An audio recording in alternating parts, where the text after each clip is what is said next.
Literacy Foundation and the Ad Council. He's going to happy hour. Coming at you live from the heart of Lincoln, America. Yeah, maybe. Here are your hosts, Nick Sainert. I want to know what it's like to commit a crime without having to spend time in jail. And Enrique Alvarez Clary. C is for chunk. Brought to you by Empire Fence and Netting on 93.7 The Ticket and theticketfm.com.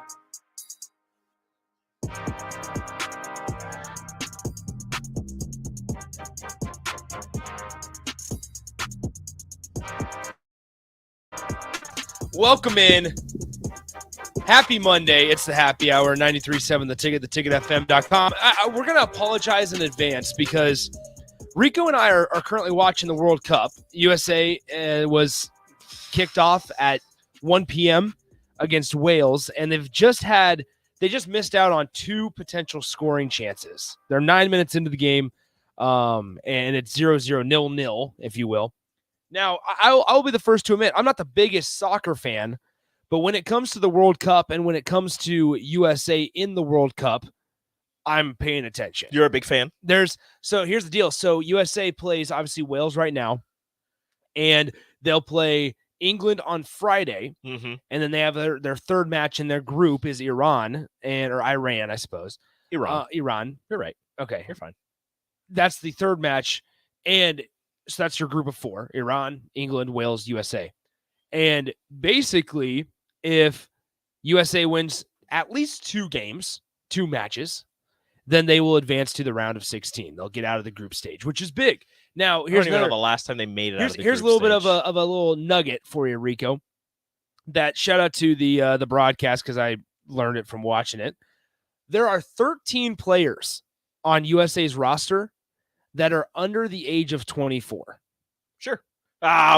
USA just got yellow carded. So we ask ourselves, and Nathan and I were watching it earlier, and we were like, man, we're 21, Nate's 23. What are we doing with our lives? And I said, I'm 28. I'm watching them. I said, that's how I feel. That's how 29. I felt. That's how I felt. That's right. We'll have to talk about that. That's how I felt watching Wander Franco get into the get to the show. Get to the MLB, like the actual the MLB level, because I was like, dang, this guy's 19 years old. He just got called up to the majors, and I'm 20 years old, and here I am. Talking about him getting called up to the majors. Yeah, talking about him getting called up to the majors as a 19-year-old. Yeah, that makes sense. You know, when you look at also like bank accounts, then you're like, dang, this guy is good. Dang, this guy's bank account He's set at 19. Or, I mean, like Juan Soto's in that category too. Wild. So, all right, 402-464-5685, the Honda of Lincoln hotline, the Starter Heyman text line, both those open for you guys. So, in advance, we apologize for any outward emotions that we have at the spur of the moment. And we'll probably have a goal chant. We need to get a goal chant, and just in case. No, I got you. All right, so Rico's got us. But yeah, I mean, how are we feeling after this Wisconsin game, Rico? Because it was one of those games that going into the fourth quarter, Nebraska's up 14-3, and you're just sitting there. That. Yeah, how I know. Did you You're lose? sitting there, and it's like, man, Nebraska really. Unfortunately, just kidding. They were not up 14-3. Going into the fourth quarter, they were 14-10. Yeah, 14-10, and it was like 14-9 actually. Oh yeah, and it was like it was one of those things where it was like, man, if Wisconsin gets this ball back with 3 or 4 minutes on the clock, we know exactly how this game is going to end. Nebraska got the ball with 5 minutes, a couple seconds on there, but 5 minutes, right? And I'm sitting there thinking, all you got to do is take 3 minutes off the clock. You got to hold the ball for 3 minutes, and you can walk away with a victory because they're not going to get an explosive play. Was I wrong? I was. They're not going to get an explosive play. It's going to take them a while to get down the field, and a field goal is not going to cut it. They're going to have to score a touchdown. And the way the defense has been playing, I was like, you got this. You got this. Take 3 minutes off the clock. You're good to go. Leave them with 2 minutes, maybe a minute and some change. You've got this, and you're going to walk away with a win. What do? They go 3-and-out. Yeah. It was so frustrating. I mean, then looking farther down the game and towards the later stages, you had Nebraska in the final drive of the game. This is the one that really frustrated me. at the end of the game because and from a play calling standpoint, decision making standpoint, execution standpoint, it really frustrated me that when Nebraska took over, it was their final drive, ended up being the final drive of the game. On 1st and 10 with 35 seconds left in the game, you decide to throw a short drag route across the middle of the field for 5 yards. And then it took you another 12 seconds to try and get set because you went to toss the ball back to the ref and which Wisconsin they player. put a couple extra seconds on there. Back. It wasn't a lot. Yeah, they put it back to 20 seconds. I think it was like at 15 or something or 16, and they put it back to 20. You went to toss back to the ref. Wisconsin player got in the way. It rolled away, and then you ended up calling the timeout. Yeah, then you ended up calling the timeout, and it was one of those frustrating things where it was like, do we not have? Now this is like multiple games here this season. That at the end of the game, when Nebraska tries to operate some sort of a 2-minute drill or abbreviated 2-minute drill, they just look incoherent. They don't look like they have a plan. They're not exactly sure what plays they're going to call, or if they're going to try and go to the sideline or go to the middle of the field and try to go quickly or use a timeout or what they're going to do. And like you said, it's just they're just discombobulated, and it doesn't seem as if the message is getting relayed from the coaching staff to the players, to the quarterback, to the rest of the players, to anybody on the field as to what is going to go on, even before you get on the field for that final drive. Yeah. It seems as if nobody knows exactly what's going on. And also, I don't want to dump on a single player, and I understand he's a crazy athlete, or he's a really good athlete, and he wants to make a play, but Tommy Hill, you got to just fair catch that and go to the 25. Yeah, I understand you're trying to make. I understand you're trying to make something happen, and there's always a chance. There's always a chance. Shout out to the New England Patriots against the New York Jets. That's right. There's always a chance you could break one, but I don't know, man. That they're with precious time. Like you don't have a lot of time going on, and it's not like you're going to go to overtime. It's if this doesn't happen, you lose. Yeah. I mean, take the yards. Well, and save the clock more, because you could even make an argument is if Tommy Hill gets, or any kick returner, punt returner, whatever, whoever was under it gets out to the 30 or the 33-yard line instead of the 25, how valuable are those 8 yards in terms of, or when compared to how valuable are those 7 seconds that run off the clock? I think when Nebraska only had 2 timeouts, you talk about how much more valuable the time is, rather than those 7, 8, 9 yards even. And in a game and throughout the season where you think about the storylines with specific players, and it's like Tommy Hill's one of those where they move him from defensive back to wide receiver after he was your starting corner. He was your starting corner, and you move him to wide receiver. Might have gotten lost in that transition or just developing into that full-time capability of being a wide receiver. Was out there for a small number of plays, and then you put him at kick returner because he's been called one of the more electrifying players on this team. And it looks like anybody Nebraska puts back there to punt return, kick return, it looks like they're moving with cement around their feet because it just feels like they're just stuck wherever they go. And you also don't know the punt return calls. Well, you put Oliver Martin every single time Oliver Martin's back there, you know it's going to be a fair catch. And which that's fine. Like put a guy that's stable and you can catch the punt.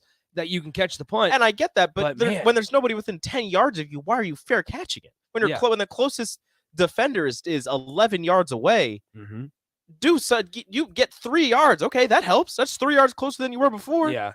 Like I don't understand, and that could be something that's called from the coaches. Like you're back there, you fair catch every time. You don't run. You don't run with the ball. If you're back there, you fair catch it. We're not going to take any chances. Whatever. I don't know if that's a coaching call or if that's a player call, whether to fair catch it or not. But I just think it's ridiculous when you have a bunch of crazy athletes on the field. You have an opportunity to get them into space on a punt return, on a kick return, and you don't let them do anything, especially on punt return. Whereas on kick return, you've noticed multiple times, you're 3-4 yards deep in the end zone when you catch the kick. Tommy Hill wants to bring it out every time. He doesn't care. Tommy Hill's ready to bring it out every single time. And the guy in front of him, the up back or whatever, is always telling him, hey, chill out. We're not doing this. Seems upset just about every time. Well, I will also say, I remember when Bill Bush was in here on a show, and he was talking about the awareness that you needed to have to be a punt returner. And if you think about it, I mean, Oliver Martin's case specifically, or whoever Nebraska would put back there to specifically are, solely fair catch the punts. You have to have that awareness to know where you're at on the field while you're tracking a punt, because in Nebraska's case, when your offense is so fragile and you've struggled the last 3 weeks, you are the statistical worst defense in the country in all of FBS, or excuse me, worst offense in all of FBS over the last 3 weeks. You're averaging like 195 yards per game. Yeah, it's not great. When you are statistically the worst offense and you are fragile from just when you get sent behind schedule, you completely fall apart. Your wide receivers are dropping quite a few passes. Running game can't really get going because you can't get any sort of push up front. Your running back's getting met. You've had a backup quarterback the last 2 weeks. Nebraska's leading rusher was Casey Thompson on scrambles on Saturday. But were you taken aback by the way he was running? Like no sliding, no fear of. I think that's just Casey Thompson being a football player. And I get that because you heard Mickey Joseph talk about that with Alontae Brown, where you have guys who are doing anything it takes to win the game, and he appreciates that. But at the same time, and I mentioned this on the water cooler, Casey Thompson and all of us saw what this offense looked like when he's not in the game. You're coming off of a pinched nerve in your throwing arm, and you just don't care. I'd slide. I would rather he slide. But him, 100%. Pushing forward, trying to truck people. I like that. I get that. I want that toughness in your quarterback. But when your quarterback's been injured as much as he has this season, not hurt as much as he has this season, and you're coming off of an injury that kept you out for multiple games, I think maybe take the safe route. I would look at it as a way kind of also that maybe they feel like we're going back to that awareness as a punt returner. In Oliver Martin specifically his case, where you're back there to fair catch it. That tells you a little bit about Oliver Martin from an IQ standpoint. Now, maybe not as a wide receiver, but maybe as a punt returner, that he gives them the most confidence back there to not only haul in the catch, but if he's parked at at their own 13-yard line, to understand in the moment when adrenaline's running or rushing through your veins, that, hey, if I take 3 or 4 steps back, I need to let this one bounce, because that means I'm at the 7-yard line, and we don't want to fair catch at the 7. We'll take our risk. See if it bounces into the end zone. Because Bill Bush has talked about how that 7-yard line is kind of their magical line to where they catch it or not. And with Nebraska, like I said, it all kind of ties in. Their offense being so fragile that if you get the ball on your own 4, have a loss of 3 yards, well, just like that, you're backed up. And hey, guess what, Casey? You only have 10 yards to work with behind you, if that, behind this offensive line. In the end zone, behind this offensive line. So it just kind of interesting how all the inner workings of the game that we've seen so far this season, and kind of what decisions by coaching staffs tell you about players and how they feel about those specific players. Doesn't having Oliver Martin back to return punts kind of show you that he's one of their more sure-handed guys? And then the lack of seeing him at wide receiver maybe is a question. Like, I'm not questioning the coaching staff, but wouldn't you think that a guy catching punts is pretty sure-handed? Why wouldn't you want him in the game at receiver? That's an interesting, especially, and I'm not trying to bench anybody or take shots at anybody, but especially with the amount of drops we've seen from the receiving core the last couple of games, maybe get the guy back there. Maybe get the guy in there who you trust to catch punts. I would trust him to catch a football also. Well, I would say, looking back at Oliver Martin's career now, there is that. I would say, have we seen instances where maybe effort wasn't always 100%? There is that. And I can think of Oliver against Illinois in 2021. Adrian threw a pass across the middle, and Oliver Martin straight up stopped running, and it ended up getting picked off. And Nebraska, not because of that play specifically, but ended up losing that game for a multitude of reasons. You had earlier this year, drop passes after drop. Here's the deal, though. I guess in the grand scheme of things, Rico, you're right. There's been a lot of that. There's been a lot of mistakes offensively and just bad communication and execution, where once again, that doesn't go on Mark Whipple specifically, but maybe that just is an indication of where Nebraska's at in terms of development.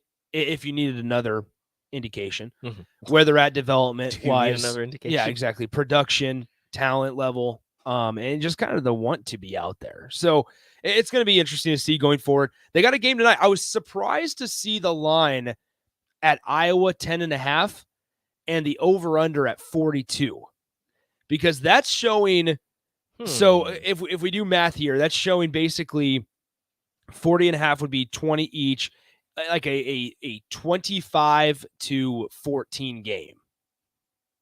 That's where you're at. Or Against, a 27-14 game. Against a team that before the last couple of weeks, and still even within the last couple of weeks, I mean, they've been better than you, but not the greatest offense. That tells you that Nebraska, I mean, you don't expect, or excuse me, that Vegas doesn't expect Nebraska to score the ball, which once again, you're one of the worst offenses over the last 3 weeks. Mm-hmm. You're not great overall throughout the entirety of the season. I think Nebraska's ranked 122nd, I think, in all of FBS right now in total offense. And they were in the top 100. You were before these last stretch of games. Yeah. So you had a solid offense. I wouldn't say good. I wouldn't say great. You had a solid offense. Well, and so here's an interesting question. Kent says this on the text line, 402-464-5685. We'll be joined by Steve Mark of Inside Nebraska here in a couple moments to kind of break down his thoughts. Kent says this: how can an offensive coordinator think it's okay to continually have such lopsided time of possession? Does he not care? This might rub people the wrong way. I don't care about time of possession if you're scoring. Okay. Like if your offense is putting up points, then it doesn't matter if you're holding onto the ball for 5 minutes or holding onto the ball for 15 minutes. But that's been the issue. Nobody time of possession in the Purdue game.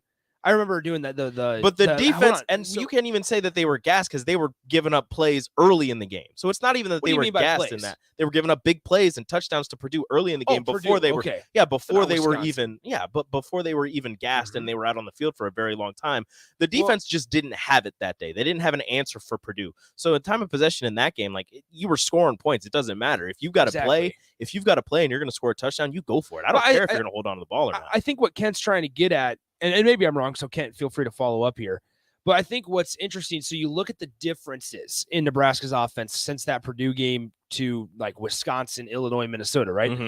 When you look at that time of possession from Purdue, I remember doing the postgame show, and then I did a podcast with Schaefer the next day, and it was like, listen, we look at the time of possession, it was 42 minutes of time of possession for Purdue and 17 for Nebraska, but obviously the score was much closer and you were putting up 42 points. So you're like, all right, listen, I mean, I'm fine with that, whatever. However, now you look at Nebraska's offense and the lopsided time of possession when consistently over the last couple of weeks, you have not been able to score points and your offense is not executed as well. I think Kent is trying to get at, like, maybe you think about running a little bit different of a style where you can still run your offense, but you're not scoring points. Well, but so even three then, and outs don't help you at all. But that's the thing, is you're going 3 and out. You can't hold on to the ball if you're going 3 and out. It doesn't matter. That's what Kent's trying to get at, I think, is that you need to try to figure out a way to establish some sort of easier pass concepts, easier route running, easier handoff, like make it as easy as possible. But I think what we've seen over the last 6 or 7 weeks, possession. That's just changing up your offense. Is incorporated into it. If you're able to sustain drives, find a way offensively to stay on the field, then your time of possession is going to change because you're going to also end up scoring points. So it's like one of those things. But I think what we've seen over the last couple of weeks has been just stubbornness. Like it's still the stubbornnness. But now I think over these last 2 weeks specifically, we've kind of seen maybe a little more of its execution rather than play call as well. So just a lot of problems maybe. Your offense just sucks. It's not about time of possession. It's just your offense sucks. Well, I mean, that's the thing, is nobody's talking about time of possession if Nebraska's 9-1 or 7-3. If you're holding onto the ball for 17 minutes, but you're averaging, 45 points, 30 something points a game, and you're winning, nobody cares. Yeah, nobody cares. Who knows? We'll see what happens. All right, let's go ahead and take a break. When we come back, we'll be joined by our good friend Steve Mark of Inside Nebraska. Get a couple thoughts on Husker football. Also talk a little Husker hoops because Nebraska was actually down at halftime yesterday. And then to Arkansas Pine Bluff, men's hoops were. Mm-hmm. They ended up coming back, they allowed an 8-0 run to the Pine Bluff out of the halftime break. But Nebraska ended up coming back and winning handily. So we'll kind of talk about how different this year's team is from previous Fred Hoiberg teams. But it'll be mostly football as we are quickly approaching the final game against Iowa. We'll talk to Steve Mark of Inside Nebraska coming up next on Happy Hour. Follow Nick and Enrique on Twitter at Nick_Sainert and at Radio Rico AC. More of Happy Hour is next on 93 The Ticket and theticketfm.com. Did you know that the U.S. has added over 1,100 new breweries in the last 18 months? Learn more by shopping at Myers Cork and Bottle, 13th and South. Tuning into Thirsty Thursdays with Kevin Myers, because sports are better with a drink in your hand and a friend at your side. Wall-to-Wall Wine and Spirits is now open in Lincoln. Shop our expansive collection of wine, beer, spirits, and cigars at 5040 North 27th Street.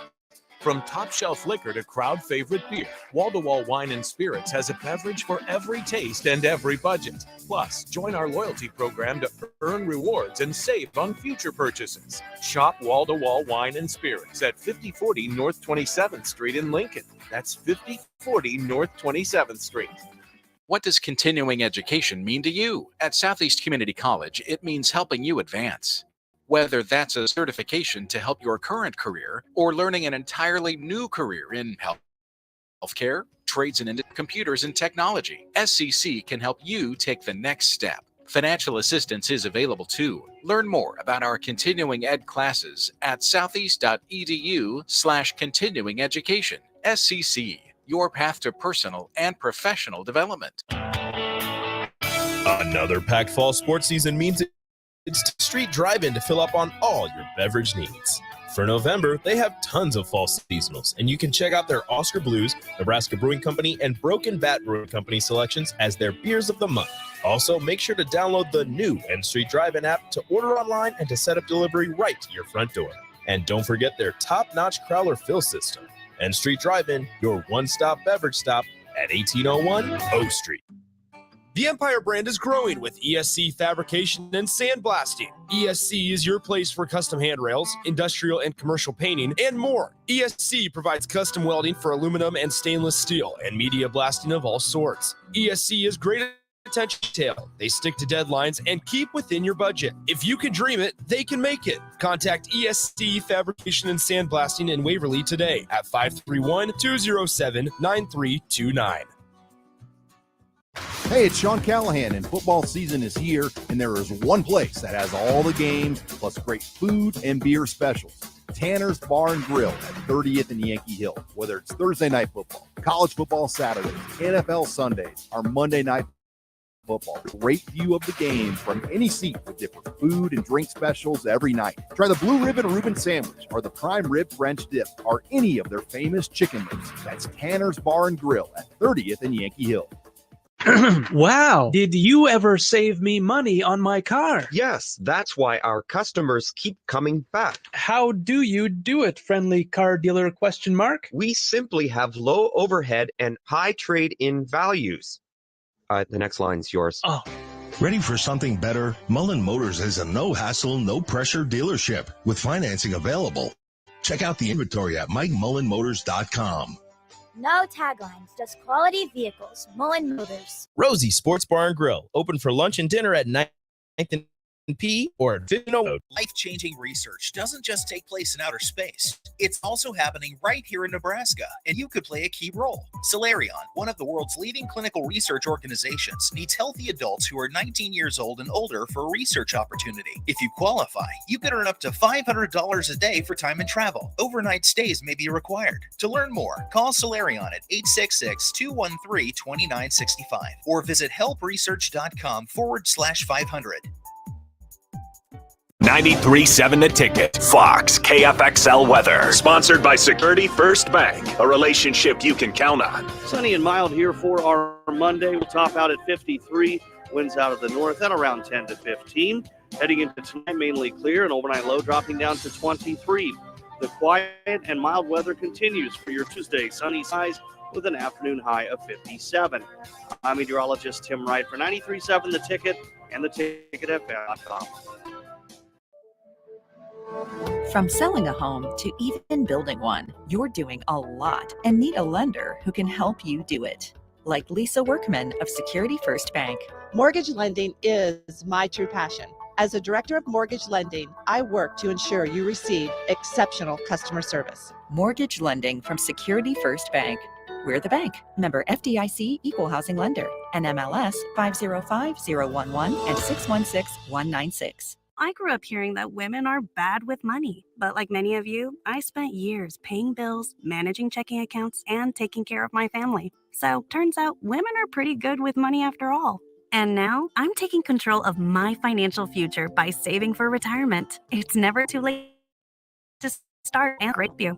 WeSaySaveIt.org and jumpstart your retirement savings on your budget and your timeline. That's WeSaySaveIt.org. Brought to you by AARP and the Ad Council. You're listening to the Happy Hour with Nick Sainert and Enrique Alvarez Clary, presented by Empire Fence and Netting on 93.7 The Ticket and theticketfm.com.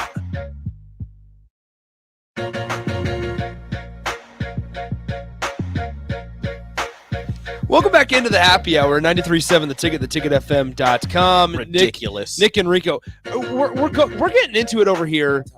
I have to set up the computer. Go ahead.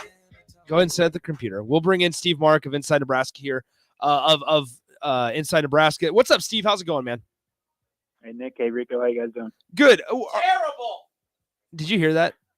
Yes, I heard that. What's so terrible about today? Rico is literally out of control. He's trying to tell me how a group of five coach, a particular group of five coach would be a better fit than an established Power Five coach that's won national titles. As in Luke Fickell? Luke Fickell versus Chris Kleiman. Oh, Luke Fickell's a pretty good coach, Rico. Oh, really? Okay, maybe this is a little bit of a conversation. I know. I'm the one. He's rooting for Luke Fickell. He's telling me that okay, Chris Kleiman is an those established. are both two really good head coaches, though. I should say. He's trying to tell me that Chris Kleiman is in a go.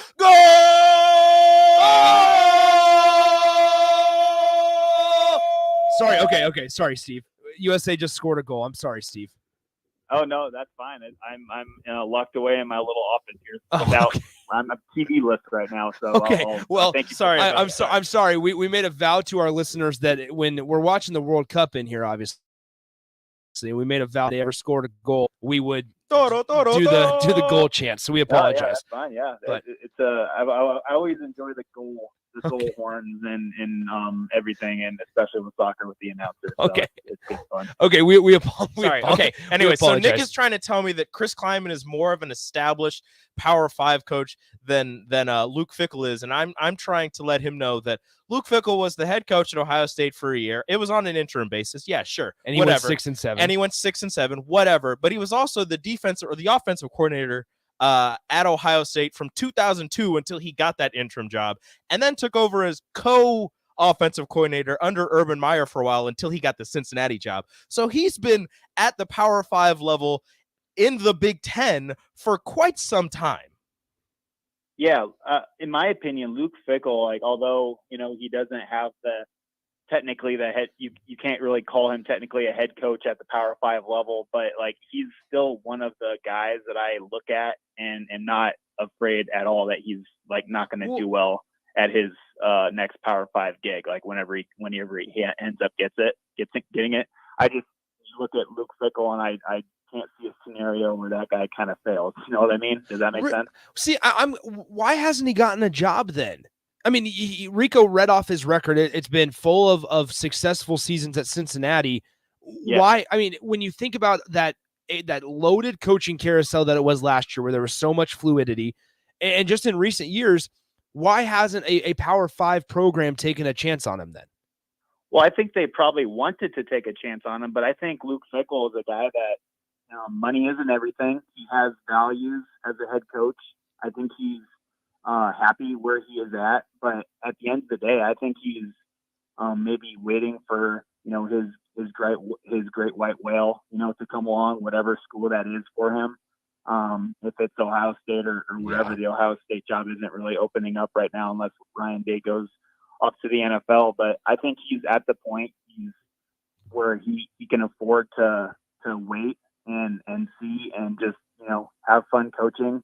I think he's a big family man from what I read and hear about him, and he's not all about I also think he's a big Midwestern guy. He hasn't really coached outside of the Midwest. And so when you look at Luke Fickell, I just see a guy who's not in any rush to upend his family, move around the country, and start over again. He's at a place where he can flourish right now. And once that job opens up, whatever job that might be, I think Luke Fickell would be just an amazing fit at a place like Ohio State or Notre Dame or wherever it ends up being for him. Interesting. All right, we're talking to Steve Mark of Inside Nebraska, our usual Monday guest here on the Happy Hour. Okay, let's talk about this Wisconsin-Nebraska game on Saturday a little bit, because it continuously frustrates Husker fans, and myself included, when Nebraska is forced to run any sort of 2-minute drill or abbreviated 2-minute drill. They go out there and they look like they just have no clue what's going on. I mean, what was your read on that final drive of the game? You throw the 5-yard drag route, and then you kind of struggle to get up to the line of scrimmage, and then you eventually call a timeout, and thankfully the refs put 20 seconds back on the clock. But like, how frustrating is it every single time that Nebraska has to run or is pressured into running some sort of quick offense? No matter how high-powered we get told their offense can be, they just look like they don't really know what they're doing out there. Yeah, I agree, Nick. It doesn't really look like they know what they're doing in those situations, and doesn't really look like they have a lot of practice in those situations. It almost looks like, when we're watching it during the game, that it's the first time that they're doing it almost. It just kind of brings off that vibe, at least in my opinion. But, yeah, I don't know. There doesn't seem to be like a lot of planning going on during those specific situations. And then when you add in the offensive line struggles and pass protection against a pretty talented Wisconsin defensive line teeing off, it's just a recipe for disaster. And it's just, there's not a lot of good going on right now with Nebraska's offense, and it's kind of reaching Iowa levels of bad right when I know Iowa's kind of got it back on track a little bit recently, but during October, when they were a laughingstock of college football, it's kind of, in my eyes, equaling that, which is kind of bad to think about if you're a Husker fan. Steve, I mean, does that fall on coaches, or is that like an execution kind of issue? I think it's a little bit of both. I'm of the thinking that football is never as black and white as it seems. It's never as it's this person's fault only. It's like football is just a truly a team game. 11 guys on the field, but again, you need the coaching staff also to put their best foot forward and do their best preparing the team during the week as best as they can. And right now, Nebraska's offense just doesn't look prepared. It doesn't look like it has a plan. We understand that the run game has just been non-existent. You can't really get Anthony Grant going, but that's because, in my opinion, Anthony Grant doesn't have a lot of room to run with in front of him. So when you take that off the game plan, and you're playing a defense that's coached by a guy like Jim Leonard, who eats, breathes, sleeps defense, it's just a recipe for disaster.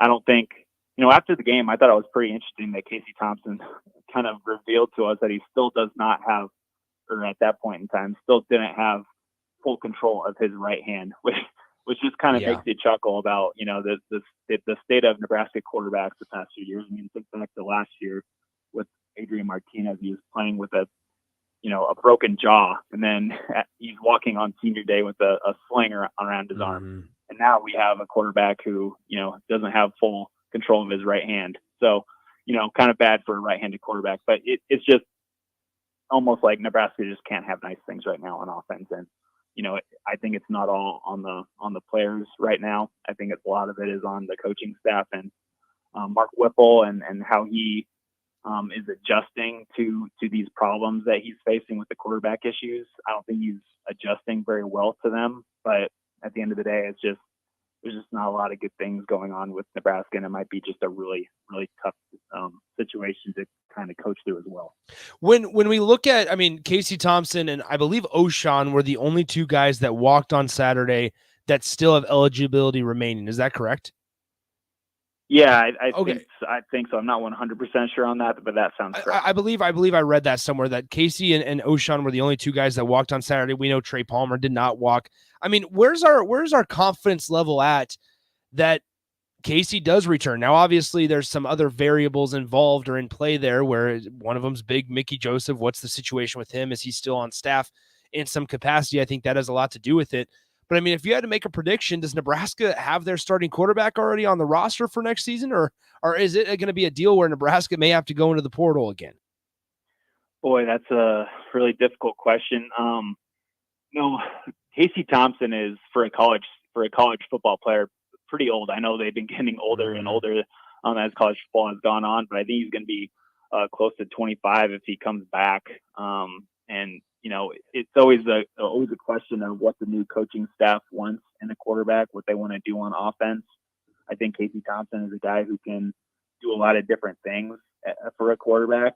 But if the new coach comes in and he wants a little bit more of a running quarterback, a running threat back there, more of a mobile Casey Thompson, those are things that Casey is going to want to weigh himself and just kind of make decisions himself. He talked after the game about the decision about how, him walking doesn't necessarily mean that he was coming back or leaving next year or anything like that. It was just something that he wanted to do.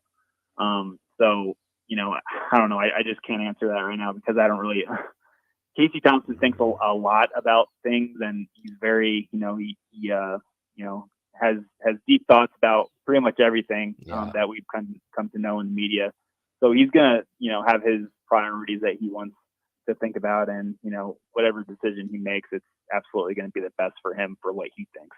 Steve Mark of Inside Nebraska joins us. Were you shocked to see Iowa open up as a 10.5 point favorite on Friday? I can see why it would be that much, I guess. Like I said earlier, Iowa is a team that was a laughing stock of college football in October, but since then they've rattled off some impressive wins, 4 straight, I believe, against teams that Nebraska has lost to. But when I went back and watched the game against Iowa or the game against Minnesota, and first of all, that was like played in 15-degree weather. It looked absolutely brutal out there.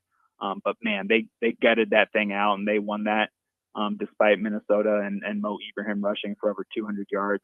I just think that right now, Illinois, or I did it too. Iowa is the more physical team right now, and maybe that's what odds makers are looking at, especially with that defense. The defense is absolutely elite. Jack Campbell right there, right in the middle at inside linebacker. Cooper DeJean might be the most versatile defender in college football right now. He has 2 pick sixes on the year and 4, I think, on the season. I just look at Iowa, that defense, and then I look at, on the other side, what they're going to be going against with Nebraska's offensive line. I just think the Hawkeyes are going to get a ton of penetration up front on their defensive line against Nebraska's offensive line. And I just don't really see a lot of avenues for Nebraska to score points on Saturday. So, if that's the case and, Nebraska is held really low without a touchdown or anything, I could definitely see a over a 10-point win for the Hawkeyes because their offense has gotten better. It's still not great. It's not a really good, I've been watching Iowa a lot this season, and their offensive line is not, kind of the usual pretty solid Iowa offensive line this year. They have a lot of work to do as well. But yeah, I mean, it surprised me a little bit, but when you take into account Iowa's defense and how well they're playing, you can understand it. All right, so I want to switch over to one Husker Hoops question, this last one before we let you go. Steve Mark of Inside Nebraska with us right now. Husker Hoops, so they started out 2-0. They go to St. John's. They have a pretty decent first half. That first half was really ugly, but we had the conversation going into it that, hey, Nebraska's going to, it's going to have to be an ugly game if Nebraska wants to end up winning it. Then they get outscored 50-23 in the second half. Then they rebound and they come from behind and beat Arkansas Pine Bluff. But I kind of want to dive a little bit deeper here because we had the conversation about how different this team operates this season compared to previous Fred Hoiberg seasons. And for example, you have Sam Griesel against Omaha scoring 18 points yesterday against Arkansas Pine Bluff. He has 7. Juwan Gary went out with a shoulder injury, didn't have any points against Omaha, has 17 last night. This is one of those programs or rosters now where every night a different guy might be the leading scorer, but that might be an okay thing for Nebraska. Or am I way off on that, Steve?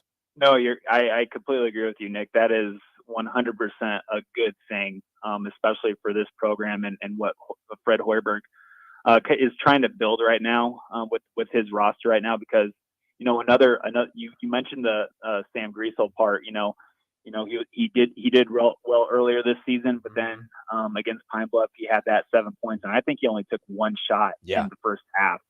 So when your best player is not really looking for his shot or getting anything going in the first half, and then he just scored 7 points, like you said, for the game. But then others stepping up, like Gary 17 points, CJ Wilcher 15 points, and going 3 for 3 from behind the arc, and then the backup center, Blaze Cada. Cada finally was showing a little something that I think is really going to benefit this team. He had his double-double at 14 points and 10 rebounds, and I think 13 of those points came in the second half. He's finally starting to, kind of look across the floor and see teams that don't have, like another 6'11", 240-pounder and say, okay, I can do this. I can be big down here and physical. He still needs to finish and be stronger in the hoop, in the paint. But I think he's just learning. And Fred Hoiberg made a good point after the game. Emmanuel Budamel did too, that this is still this team's fourth game playing together. A lot of new faces playing together. They're still learning how to play together, and I think that was a good point to them, and it's very true. But yeah, I mean, different players showing up every night, along with the veteran players, like Jawan Gary, Sam Griesel, Emmanuel Bandamel. These are very, very good veterans, I think. Just when things aren't going well, you have them there to kind of steady the boat. And it's just something that wasn't happening last year. They didn't even have anything like that last year. So I think that's the biggest kind of positive for this year's team. Is that veteran leadership, and they're not going to freak out if they get down by a lot. The St. John's second half, I don't know what the heck happened there. That was absolutely crazy to watch. I've never seen anything like that. But it was good to see them kind of face some adversity in the second half against Pine Bluff, and then just put their foot down, take a deep breath, and then just play basketball and go on the run of their own. That was good for them psychologically too, in my opinion. So we're going to see how much that kind of transitions down in Orlando against Oklahoma coming up here on Thursday. But yeah, I think the fact that they can lean on different players and have these veteran guys kind of take turns showing up each night, I think that's a very good thing. Yeah, and Blaze Kita, I mean, when Derek Walker returns, I mean, Blaze Kita with a little bit of more of experience that he's, as a starter and just that experience in a game, that's really going to take a lot of the pressure off Derek Walker. 100%. And even one thing that I was kind of talking with some friends about too is Wilhelm Breidenbach as well. Healthy. He's just like, he's in his second year here in the program, and he's coming off that knee injury. He's still so young. He still has so much more basketball in front of him. And, sometimes when I hear people kind of maybe being close to giving up on him, I just want to remind them that he's so young. He's still learning to play this college basketball game and kind of find his groove. And he had 10 points in the first half. That's a career high for him. 10 points. And he only had 3 minutes in the second half and didn't really contribute on the floor. But, Fred Hoiberg was really pleased with what Wilhelm Breidenbach showed. And I was too. I thought Wilhelm was kind of getting in a groove and being that stretch 4 or 5 that this offense can use at certain points. But yeah, like you said, Nick, with Blaze Cada down there, you can tell he's starting to figure it out a little bit. He's getting more comfortable. He's learning that, he can be big and he can be physical. He still needs to finish around the hoop better. He still needs to be stronger. But I think that'll come with more games that he plays. Yeah, Nebraska beats Arkansas Pine Bluff yesterday, 82-58. They were down at half. Then Pine Bluff went on an 8-0 run early in the second half, and Nebraska was able to, like Steve said, fight through a little bit of adversity and end up running away with it, 82-58. Pine Bluff actually, in fact, played the Oklahoma team that Nebraska faces on Thursday on Thanksgiving down in Orlando. Oklahoma ended up beating them 66-58, so just an 8-point differential there early on in the season. That Pine Bluff team, I mean, no joke. I mean, they've scared a couple teams early on in the season, but Nebraska able to, TCU, who was ranked, I think, 13th or 14th in the preseason poll at the time. Yep. Yeah, absolutely. They were leading TCU big, who was ranked in the top 15 at the time, and then wound up only losing by 1 point to TCU. So Arkansas Pine Bluff, they play an interesting style. Not a lot of like confusing stuff that they do on offense. They just kind of try to drive and kick. But sometimes it works, sometimes it doesn't, and especially against Nebraska in the first half, it did. They had a 6'6" true freshman guard score 17 points and didn't miss a shot in the first half. Then, to Nebraska's credit, they made some adjustments. They started switching a little bit more on defense, and that kid was held scoreless in the second half. So, there was just a lot of good things, bad things and good things for Nebraska. We'll see how they look this Thursday against Oklahoma and Orlando. Oh yeah, for sure. Plenty to continue working on, but at least, I mean, it resembles somewhat more of a team than maybe we've seen in years past. All right, Steve, appreciate the time as always. Give us your best goal. It could be, well, I will say, hold on. It could be an interesting weekend coming up in terms of Nebraska athletics. So our conversation next Monday could be quite a bit more interesting here. Yeah, I think it might have a little bit of a coaching flavor to it. There it is. There it is. All right, Steve, appreciate the time as always, man. Have a good one. Absolutely. Thank you, guys. That is Steve Mark of Inside Nebraska. Appreciate his time as always. All right, let's take a break. When we come back, we'll bring in Nathan Brennan. Strick is out today, so we'll bring in Nate for the crossover. We'll also fill the guys in. I will fill the guys in on how they did on picks this week, and we will do that. I don't think it was very good for anybody. It was okay. Not too bad. Not too great. It was bad for Stricky, but good thing Strick's not here. Poor Stricky. So, Rico, you didn't have a bad week. Good. You did not have a bad week. You would be bowl eligible. Good. I didn't think that I did very good. No, I mean, it's fine. I didn't remember my picks, but I was like, I don't believe I did. Yeah, we'll go through them. Coming up with Nate on the crossover. Stick with us. Happy Hour 93.7 The Ticket. Download our app by searching 93.7 The Ticket in your app store to stay in touch and listen all day long wherever you are. More of the Happy Hour is next on 93.7 The Ticket and theticketfm.com. Life-changing research doesn't just take place in outer space. It's also happening right here in Nebraska, and you could play a key role. Solarion, one of the world's leading clinical research organizations, needs healthy adults who are 19 years old and older for a research opportunity. If you qualify, you can earn up to $500 a day for time and travel. Overnight stays may be required. To learn more, call Solarion at 866-213-2965 or visit helpresearch.com/500. Wow. Did you ever save me money on my car? Yes, that's why our customers keep coming back. How do you do it, friendly car dealer ? We simply have low overhead and high trade-in values. The next line's yours. Oh. Ready for something better? Mullen Motors is a no-hassle, no-pressure dealership with financing available. Check out the inventory at MikeMullenMotors.com. No taglines, just quality vehicles. Mullen Motors. Mike Schaefer here for Trek CBD. It's football season, and that means you're tailgating with friends, or if you're like me, yelling at the TV during Vikings games. Trek CBD has a variety of products that help calm you down during the games, so don't scare my dog. But in the rare cases that I yell too much, there's CBD products for him, too, and all other pets. Whether for drinkable Delta 8 seltzers, hemp-derived Delta 9 syrups for your beverages, or anything else, Trek CBD, 84th and Anderson. Trek CBD done right. Hey, it's Sean Callahan, and football season is here, and there is one place that has all the games, plus great food and beer specials. Tanner's Bar and Grill at 30th and Yankee Hill. Whether it's Thursday night football, college football Saturdays, NFL Sundays, or Monday night football, there's a great view of the game from any seat with different food and drink specials every night. Try the Blue Ribbon Reuben sandwich or the prime rib French dip or any of their famous chicken wings. That's Tanner's Bar and Grill at 30th and Yankee Hill.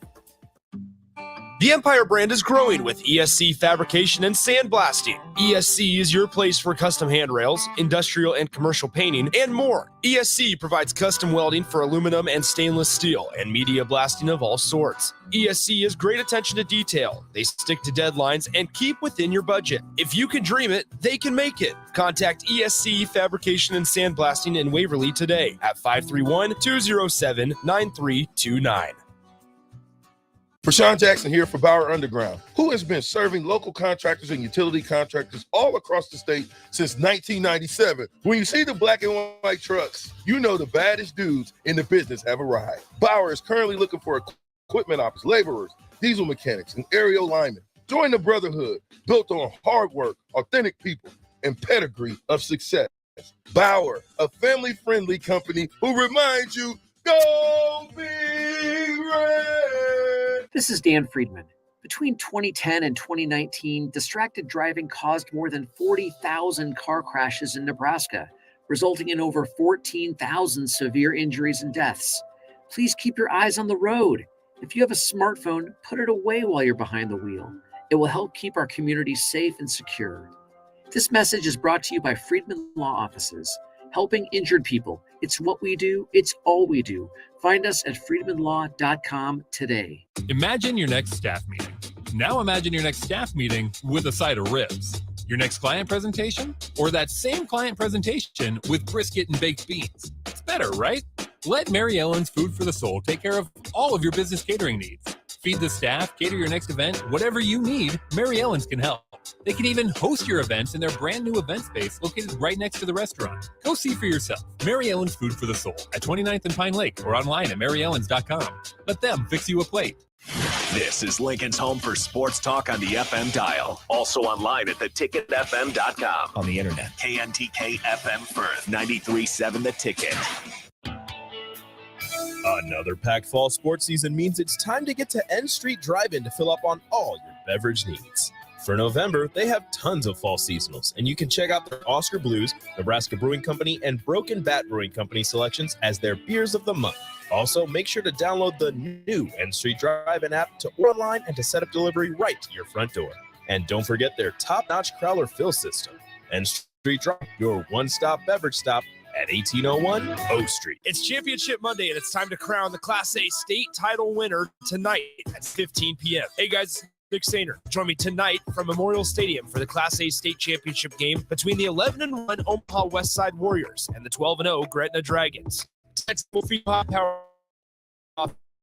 offenses, 42 points per game, while Gretna averages 39 points per game. Oklahoma State quarterback commit Zane Flores continues his impressive season for the Dragons, completing 67% of his passes and throwing 28 touchdowns on the season. For the Warriors, they're led by dual-threat quarterback Anthony Rizak, who has over 1,800 yards through the air and over 1,000 rushing yards on the ground, for a total of 35 touchdowns in the 2022 season. These two teams met last year in the 2021 state title game that Gretna victory, but then the Dragons were forced to vacate the 2021 title due to an ineligible player on their roster. Can Westside get revenge this time around? Find out as the kickoff is scheduled for 17 p.m. with the pregame show starting at 7 p.m. from Memorial Stadium. And you can hear all the action unfold in the Class A state championship game right here on 7 The Ticket and theticket.com. You already know what your New Year's resolution is going to be. Get fit, lose weight, build muscle. Farrell's Extreme Body Shaping is here to help. Get the new year started off right with the Farrell's 10-Week Challenge. And this Black Friday, you can get in with the best price of the year. Join the Winter 10-Week Challenge for just $199. That's over half off the regular price. Head to fxblincoln.com to sign up to be reminded when the sale goes live and to get exclusive early access. Farrell's Extreme Body Shaping at 40th and Yankee Hill, or now at their brand new location at 70th and Vine. They might win, they might lose, but either way, you have something to say about it. Don't miss the Husker After Party postgame show immediately following every Nebraska football game. Nick Sainer and Jake Bachhoven give instant reaction, quotes from the players and coaches, and take all your phone calls with thoughts on the game. It's the Husker After Party postgame show, only on 93.7 The Ticket and theticketfm.com. Sponsored by Action Plumbing and Heating, Gary Michaels Clothier, and Brent Excavate. Hi, Sean Callahan here of HuskerOnline.com, inviting you to join us here on 93.7 The Ticket every Saturday morning now in our new time. We're on from 8 to 9 with the weekly Husker Online radio show. We'll give you the latest in recruiting. We'll talk about what's going on with both football, basketball, and we'll probably share a few stories from the inside. It's every Saturday morning right here on 93.7 The Ticket. It's the Husker Online radio show from 8 to 9 a.m. You're listening to the Happy Hour with Nick Sainert and Enrique Alvarez, sponsored by Empire Fence and Netting, on 93.7 The Ticket and theticketfm.com.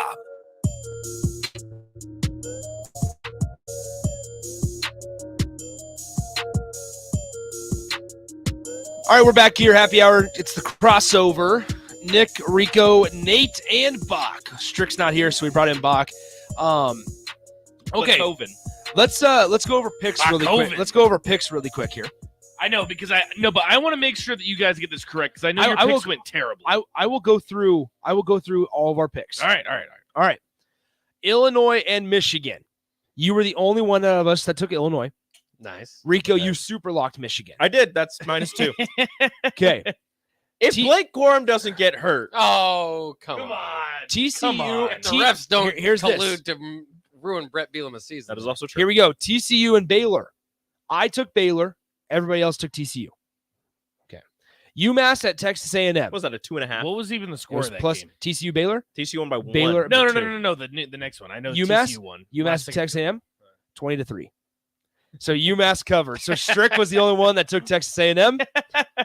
Texas A&M did not cover the 33.5 that they had. I don't know if there were 33.5 fans in the stands there. That was bad. That was bad. Mass exodus. That was bad. I mean, it was 10-3 at halftime. It was Texas A&M UMass. I mean, my goodness. My goodness. USC and UCLA. Rico and I took USC. You guys took UCLA. You and Strick. UCLA covered, didn't they? No, they did No, not. they did not. What was the line? USC won. UCLA was favored. No, they weren't. It was USC 2.5. USC or was 2.5. it 3.5? Or was it 3.5? It was. Hold on 1 second. Let's double check. It was 2.5 or 3.5. Hold on. Let's double check what the score That's how was. Vegas always knows. Vegas always knows. Vegas always does know. They have insiders everywhere. Yeah. I don't know So how USC covered. What was the line? It's 2.5. Okay. And they won by 3, 48-45. So here we go. Then we went Wisconsin and Nebraska. We all took Nebraska. They all covered. Mm-hmm. Then it was the side bet of Graham Mertz over under 153 passing yards. We all took under. How many did he have? He had like 92, 91, something like that. But didn't we do the Braylon Allen But one? yes, I was just going to say that, Nathan. Then Braylon Allen rushing yards over under 153.5.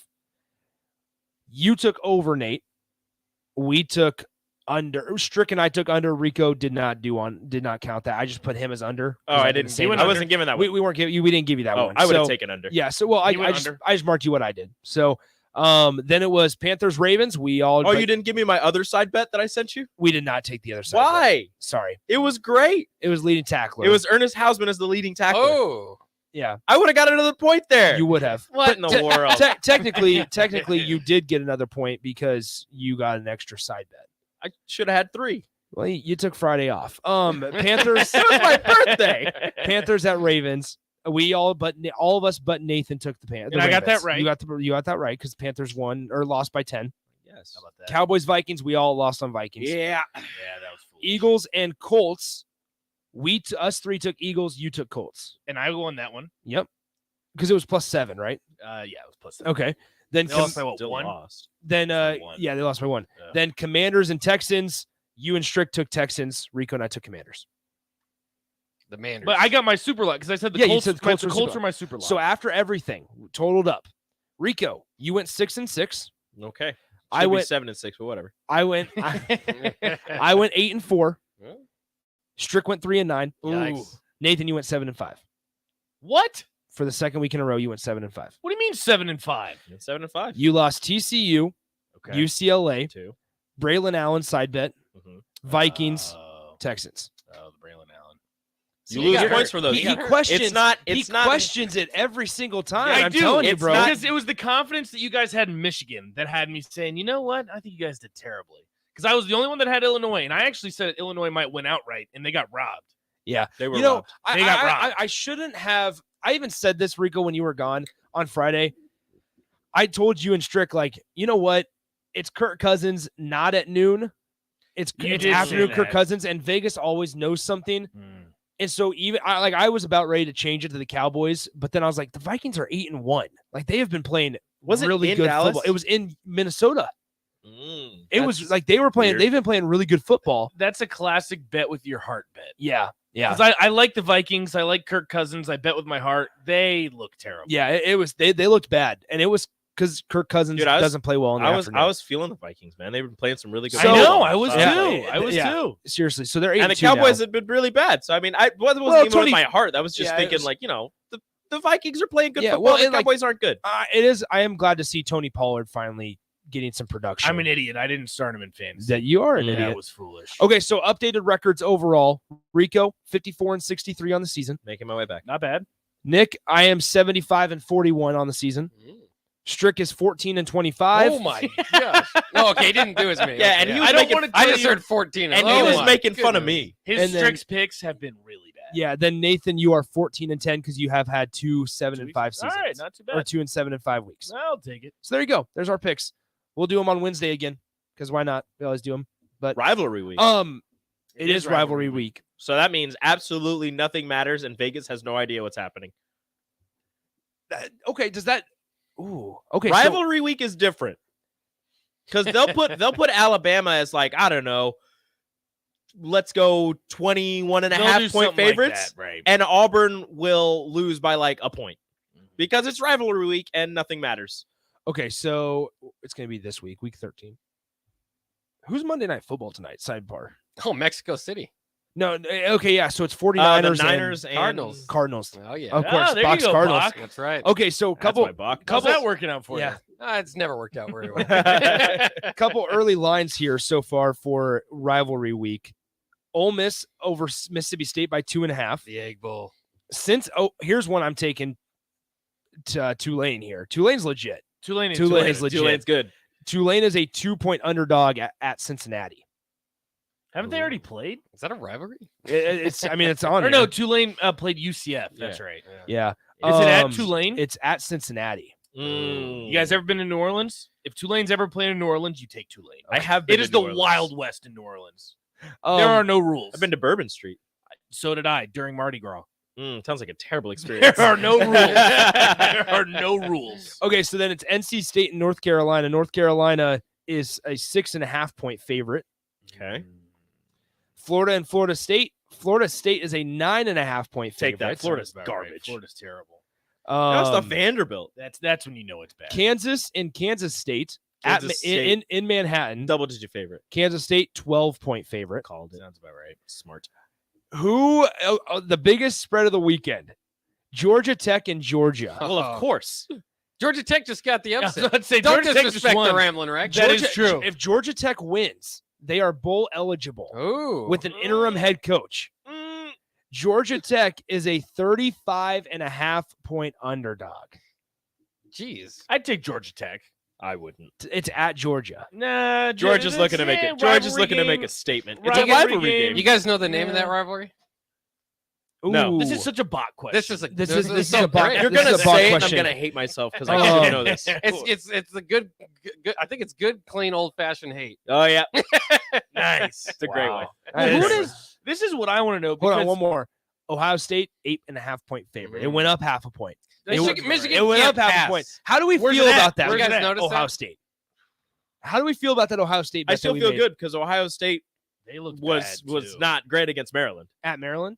I mean, they still won by double digits. Come on now. Okay, it was Are we Maryland. still talking about Baby Tua? Come on. Are we still talking about Michigan?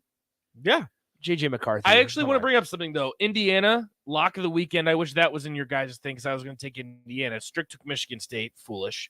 Basically, do whatever the opposite is that Strick does. and you'll Pretty probably much. win That's some what it money. seems like. Michigan State. Who is their rivalry game? Because they now might not make a bowl game Oh, that's right. because they had to make that to get sick. Michigan Yeah. State is at Penn State. So they're not going to make a bowl. Penn State is an 18-point favorite. Ooh, Penn fire State. Mel Tucker. Penn State is quietly 11th in the country and 9-2 overall. Yeah. I say quietly. It I is mean, very they quiet. are. They are. I mean, because you're behind Ohio State, Michigan. But is anyone really buying Penn State? Here is here's a lock. Eh. Here's a lock in my opinion. LSU and Texas A&M. LSU is a 10-point favorite.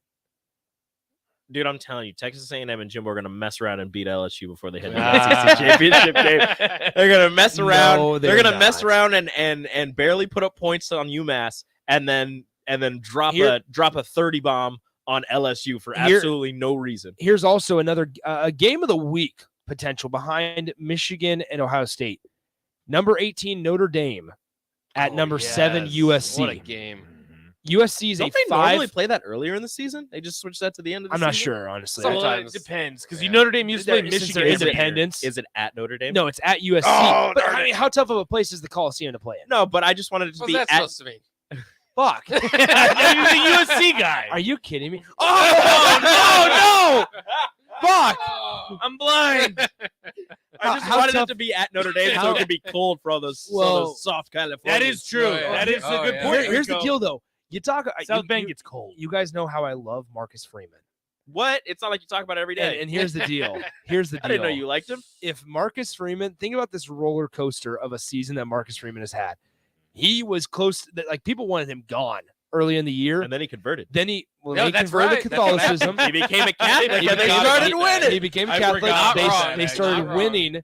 They have beaten now pretty much everybody. Touchdown Jesus And finally here- gave him a blessing. And here they are, last test of the regular season. They go on the road to number 7 USC and potentially knock Ruin the playoff any hopes? Pac-12 hopes of a playoff. It'd be done.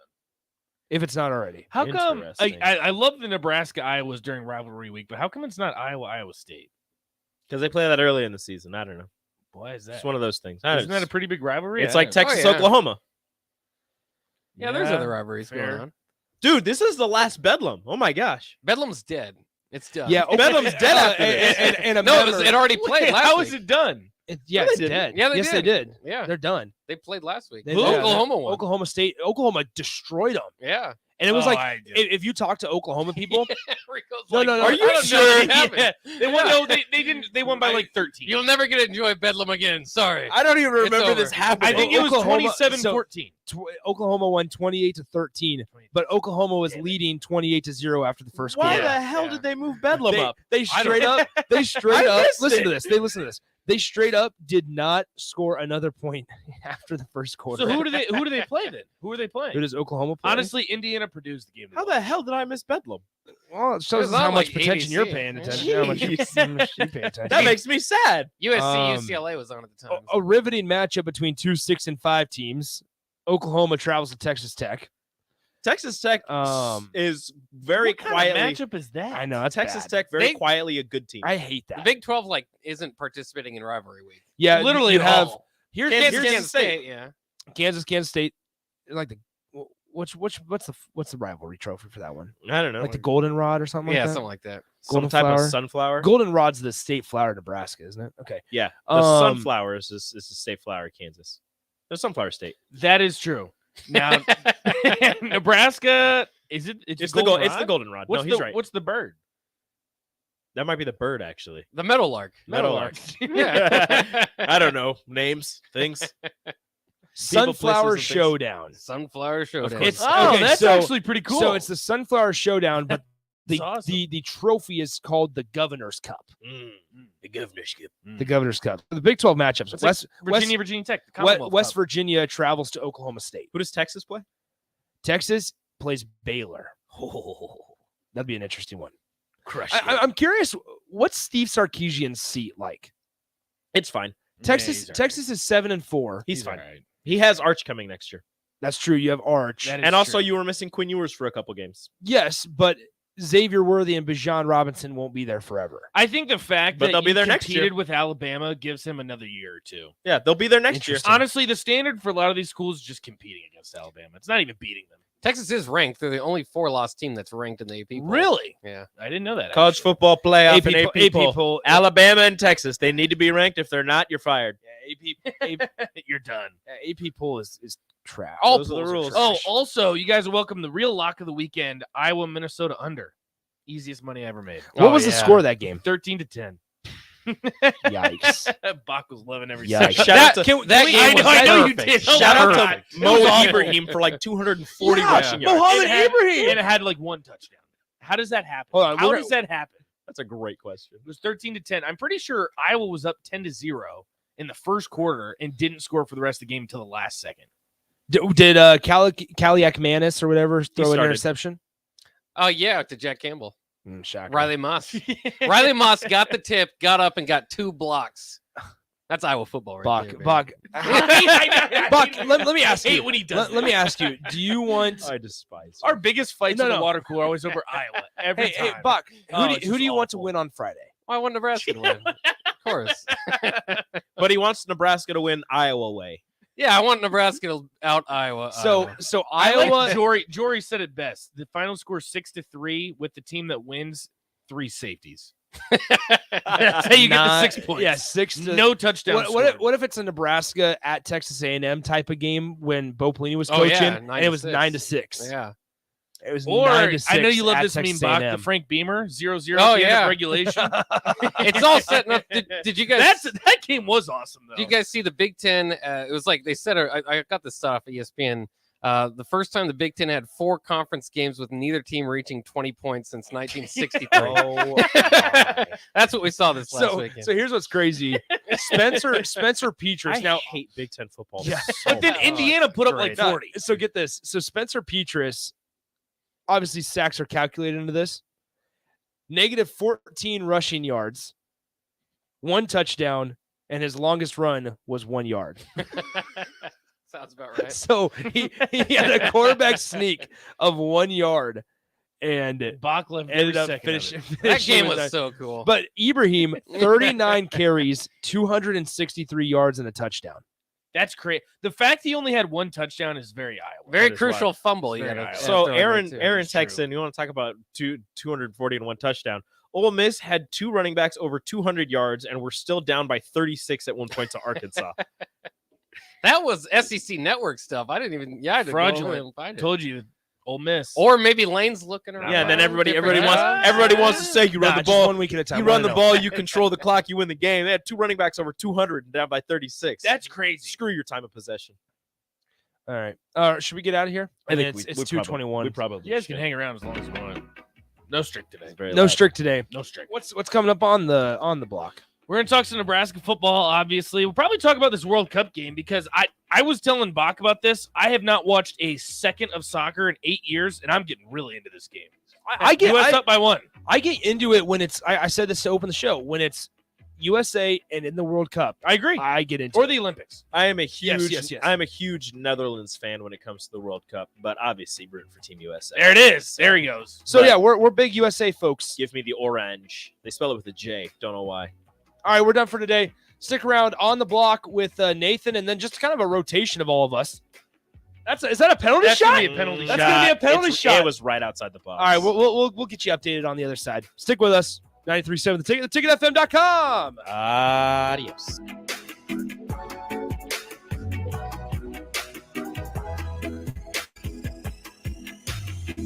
Imagine your next staff meeting.